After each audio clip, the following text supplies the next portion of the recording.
أكلتنا النهاردة أكلة شتوية، السبانخ كلنا بنحبها، قيمتها الغذائية عالية جدا، مفيدة للأطفال مفيدة للكل. هنعملها النهاردة بأسهل طريقة، هنعملها بكرات اللحمة المفرومة. تعالوا نشوف هنعملها ازاي.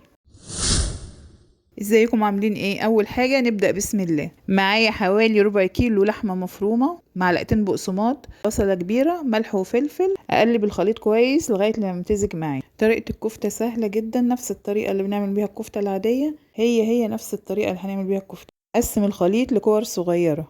طبعا المعتاد ان احنا بنعمل السبانخ بقطع اللحمة، بس النهاردة هنعملها بكرات الكفتة. جميلة جدا جدا في طعمها، والأطفال هيحبوها جدا، خصوصا اللي هم بيدوخوكي مثلا لما بييجوا ياكلوا اللحمة مش بياكلوها، فدي هتبقى سهلة جدا معاهم في الأكل.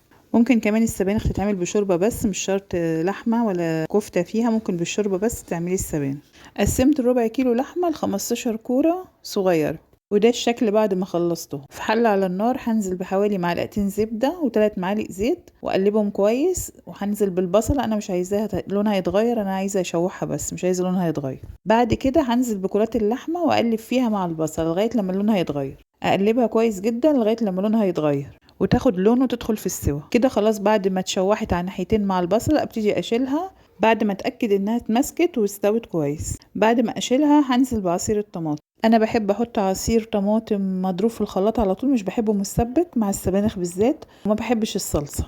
اول ما الطماطم غليت نزلت بالسبانخ. السبانخ دي 1.5 كيلو مغسوله كويس جدا جدا. طبعا السبانخ سهله جدا في تحضيرها وطبخها، لكن اصعب حاجه فيها الغسيل. لازم الغسيل يكون اكتر من 5 مرات تقريبا لغايه لما يتاكد انها بقت نظيفه جدا. وبضيف ليها نص كميه الشبت والكزبره. انا عندي 4 حزم كزبره وشبت، بضيف نصهم ونصهم بحطه في الاخر. سبانخ كتيرة في الحلة، بس أول ما أغطيها هتهبط مع السخونية. أول ما تهبط السبانخ أبتدي أزود لها الإضافات دي عبارة عن معلقتين رز ني بيخلي المية بتاعتها تخينة، وبنزل كمان ببصلة مبشورة، بنزل بالثوم والكزبرة بقيتهم اللي أنا حطيت نصهم في الأول، كمان بنزل ببقية الكزبرة الخضرة والشبت.